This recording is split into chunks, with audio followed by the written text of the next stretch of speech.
No drugs required, people. Psychedelics are not needed to have a psychedelic experience, I promise you. Hey friends, welcome back to my podcast. Hannah Mae here. How are you? If you're new to this podcast, welcome. I'm going to skip the small talk since that's not really my area of expertise. And I'm going to jump straight into this because this is sort of a cool, radical concept that is more than a concept. It's a reality. It's something accessible. And it's not talked about very often. And it's this idea that healing doesn't have to take time. So, yeah, some healing takes time. That might be your experience. But some healing takes permission. So, not permission from somebody else, permission from the belief and the limitation and the story, the narrative that says this has to take a certain set amount of time. And this is any type of healing, but primarily what I'm going to be speaking to, which of course it translates and applies to any kind of healing, but I'm going to be talking about deeper emotionally driven issues and feeling states, since that's mainly what I work with. So I want to talk about transmutation. This is when something doesn't just improve, it's not just managed, it literally changes substance. It changes form. So transformation, and I used to get very confused between these two. I thought it was just a synonym for transformation, but it's not. So transformation changes behavior. Transmutation changes the state underneath the behavior, thereby eliminating the behavior, aka the symptom. So one rearranges the surface, the other rewires what the surface is made of and what it is coming from. Many of us were taught that healing takes time, that growth is slow, that change is incremental. And yet, if you're honest, you've probably already experienced this to varying degrees. So you've had something in your life that shifted instantly. So not because years, days, hours, or decades passed, but because something inside of you changed. And it's inexplainable, but it felt miraculous. And this is also what we can attribute to a miracle. For example, a miracle of healing that you experience or witness. Maybe it was the moment that you saw somebody differently, where resentment resolved and where you felt blocked with that person, love and connection became available again. Maybe it was the realization that, oh, this isn't about me. And it allowed you to not internalize something or carry shame, but then move to a more neutral place of relief and depersonalizing it. Maybe the shift happened through prayer, where there was relief and something was lifted. Maybe it was a quiet moment alone that caused you to recalibrate. A single sentence that someone spoke that reorganized everything. I know I interestingly experienced this on my 30th birthday when I was really locked into like a weird warped perception about my age.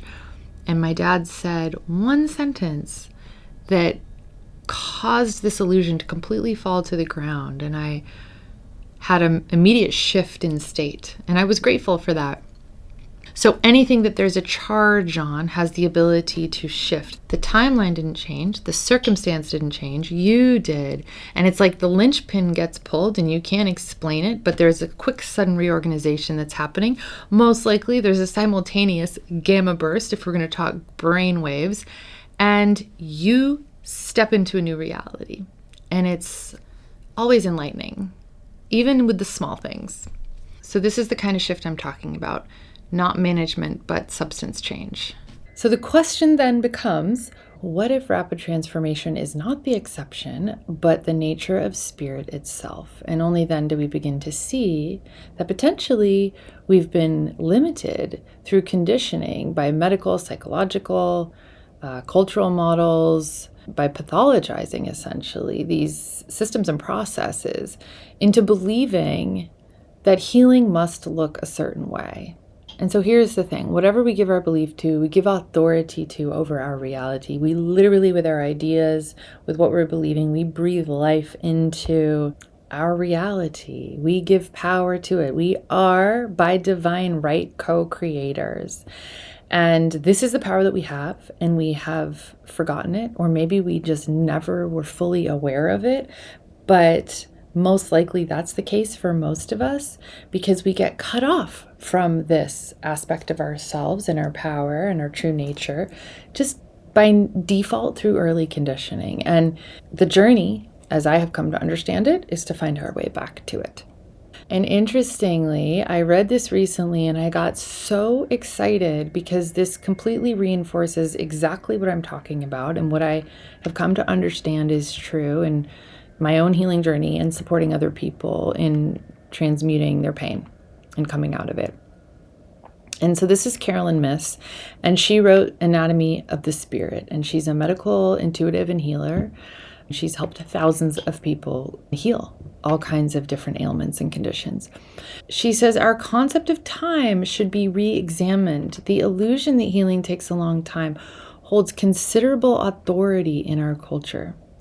She goes on to say that our culture believes healing painful childhood memories requires years of psychotherapy, but that need not be the case. If one believes healing painful memories and releasing the authority that they have within one's life can happen rapidly. So, and it really does come down to what we are open and receptive to, because if we block the possibility through disbelief, then it makes it a lot more challenging because we're essentially saying closed for business. I want to talk a little bit about this through a scientific lens, even though that's also not my area of expertise, but it is interesting. And the scientific explanation essentially gives structure and form a little bit to the degree that it can to help us see, to understand something that we can't otherwise see or make sense of because it's happening on a supernatural plane. So if we look at this through a scientific model, one way to understand transmutation is emotions are not fixed identities, right? They are states rather than a mass. However, when you feel a sensation in your body, you feel it as, and you can even do it right now, check in with yourself. Notice what the feeling is, if it's something that you want to pay attention to or if it's something that you want to get away from. The sensation is going to be different depending on which one that is, so you can try doing one or the other. So try picking a happy emotion, like a higher elevated state, like ease, joy, and notice what that feels like in your body. And then choose something of a lower nature, like something that you're really irritated about, something that you're sad about. We'll just stay there for a second, don't worry. And notice that it doesn't have the same type of movement. You might notice it feels more stagnant. It might feel more solid. It can start to feel like a mass that we don't know how to shift. And that's sort of the nature of these lower frequency feeling states. So energy is always in motion. And there's a principle called the law of perpetual transmutation of energy. And this is the idea that energy is never static. It changes form constantly. So anger, therefore, does not have to stay anger. Grief does not have to stay grief. Fear does not have to stay fear. And when a new coherent state is introduced, safety, presence, compassion, the original charge can reorganize. And so not through suppression, not through bypassing or avoiding, but through reorganization. And this happens when we get present very quickly. These feelings and emotions have different frequencies. They all have a frequency. We vibe much higher. We're more electric. We're more energized in the higher energy frequency states naturally, like love, peace, joy, gratitude. And those are more in alignment with our true self and our true nature. That's our actual true state that gets covered up. And so then when the lower frequency feeling states come forward and present, they are coming forward as intel, like something that isn't like out of sync with your system in order to be dissolved, in order to be integrated with, and therefore transmuted when you get present with it and press into it. So we'll talk about the how and why that actually makes sense in a moment, if it doesn't already. And so even the word emotion comes from energy in motion, right? And when we resist emotion, it does stagnate. When we meet it, it moves. And it's this idea, whatever we resist persists. And when it moves, when we allow it freedom to move through permission, it changes form naturally. It begins to happen straight away. The problem is that a lot of us feel ill-equipped in meeting something that our nervous system might say is not safe. And there's a lot of beliefs handed down to us in conditioning and wounding and trauma and all these. It's a whole mixed bag. But it actually, as far as the application of what I'm talking about, it's very simple. So through a spiritual lens, this is not new. This is not a new concept. The saints and mystics understood this, that suffering, when fully accepted, can be transmuted. They didn't speak about it through a scientific lens. They had their faith, they had their belief and their experience that convicted them. And they drew a lot of people to them because a lot of people would see what kind of healing and freedom was available because they were witnessing it firsthand. A lot of the saints and mystics had to pass through very intense trials and suffering and dark nights of the soul. And as a result of that and their surrender into that process, they literally were able to move into the density of the problem through surrender. And they essentially rose and transcended out of it a completely new person. And they lived these exemplary lives. And that's why they're called saints. They were united in divine love with holy ideals, with divine presence. And so they offer a lot of insight through their walk and through their journey, through these dark nights, because they came face to face with that which would have persisted had they avoided it. And the resistance and the avoidance and the distractions that we come up with to not face something actually is what hardens this thing that we want to avoid. It sort of builds an armor around it, and then it can almost become like a trauma trapped in the body. And so you look at people like Saint Teresa, the Little Flower, and she talks specifically about how her pain and her suffering became her joy. That wasn't just being positive. This was literal transmutation where her suffering was no longer suffering. It was her greatest asset. And this is not something that was only available to certain people. It's available to everybody. So I want to share this story with you real quick. I was working with a man who was carrying deep grief. He had lost a parent, and the only thing he could see was his grief. He felt as though it was wave after wave of grief washing over him. And grief really is a process. And on one hand, it's really beautiful when somebody can be present in that. But the thing that felt so intolerable for him was the belief that it was never going to end.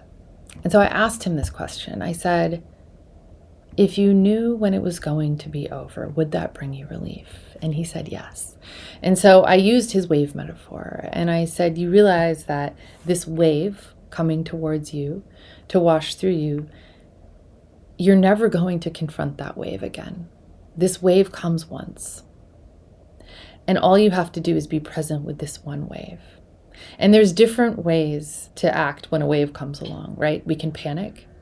We can sink, we can feel held down by it, or we can surrender, we can relax, we can ride the wave.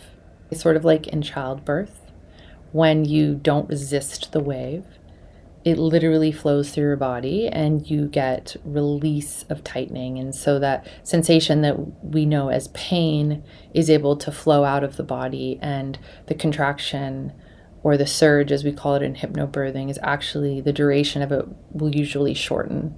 And so when I said this to him, he had a moment where he started to go subconscious. And all of a sudden, possibility became available to have a different experience. And he shifted into joy and gratitude, like very quickly. It's not to say that he's not going to have more waves of grief that are going to come, but the experience is going to be very different when we're open to letting it pass through us versus resisting it or trying to get away from it.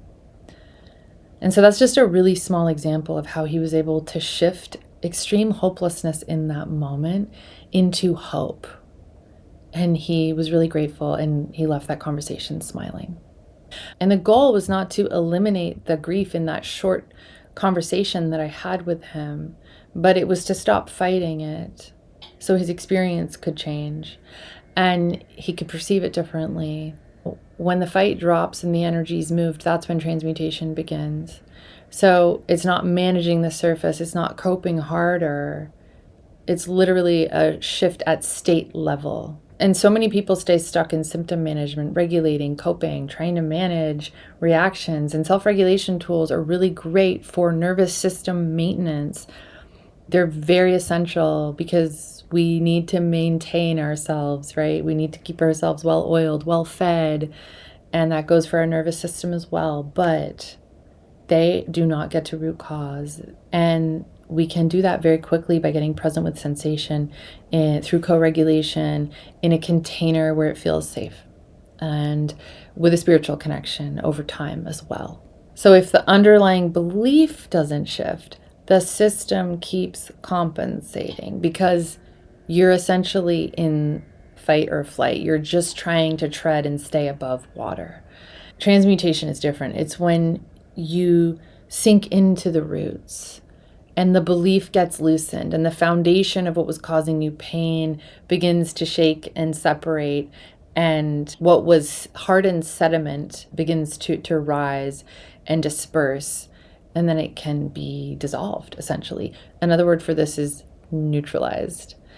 And something that has a real negative charge on it for you can all of a sudden be neutral. So think about what it feels like to be neutral with something, or better yet, the opposite of what it was, which is joy, gratitude. And this can be really elative and powerful. These can mimic even psychedelic experiences. I've seen it. I've experienced it. It's real. No drugs required, people. Psychedelics are not needed to have a psychedelic experience. I promise you. And it's interesting because it's like the antidote to the problem is in the middle of the problem. It's at the epicenter of it. It's sort of like this concept of a vaccine, although hopefully one without all the chemicals and all the shit in it. But that the antidote to the virus is in the virus. That we find our freedom and we get our release and we rise out of it by first going into it. And this is, from a spiritual perspective, where we meet God. We drop into the center of it, and this is where this loving presence awaits us. And in order to get down to our true self, which is buried and covered up by all kinds of ideas and beliefs and limitations that essentially create schism in our being and in our psyche, we do have to travel through that stuff. So that's what the shadow work is, but it doesn't have to be so awful and scary. It really is like one thing at a time. And the thing that presents is what we're actually already willing to see. Our system has already consented. Our soul has already consented if it's coming forward, because we will stay in denial where we're not ready to see something. And denial, and it's a whole nother conversation, is actually a gift. And we all have a degree of denial because it is self-protective. And, if you knew what your denial was, then it wouldn't be denial, and then you wouldn't have it. So in short, we're not powerless participants in our experience. The trajectory of our life that is being dictated by the dominant thoughts and beliefs in our life, and that which we're either moving into, rising to, having faith in, a higher elevated faith or a lower faith, because we can have faith and believe in a limitation. And if faith makes all things possible, which I believe it does, then that goes the same for a counter faith, if you will. That puts up the same limitation that having faith, having an elevated faith, opens up for you and makes available in the realm of possibility, which is endlessly abundant and vast. And even faith as small as a mustard seed is all we need, because we meet ourselves where we're at, and then that grows from there, and that puts us on a path. So it's not about size, it's about direction. Make sense? And then whatever you repeatedly give your attention to becomes your inner authority. And inner authority shapes perception, as we've talked about before. Perception shapes your decisions. Decisions shape outcomes. And transmutation doesn't mean you don't feel pain. It means you become conscious, aware, and awake to your role, that you're not helpless, and how you can show up for yourself and meet yourself in it. And the challenges that we face are never going to exceed that which we're capable of meeting. But I will say, I don't think we can meet it alone, or at least with the belief that we're alone. Like, we have to understand and know that we're held in that process. So sometimes we need to establish trust. And once trust is established, then this type of work becomes more available. So that could be trust in a process, in a healing container. It could be with a professional. It could be with your understanding of God, like real trust with God, not just saying, I have faith, I believe, but embodied. And so then pain does not have to become identity. Anyways, this is all really good news to me. I hope it is to you too, because it makes healing and freedom and release and relief always accessible and possible. All right, my friends, until next time.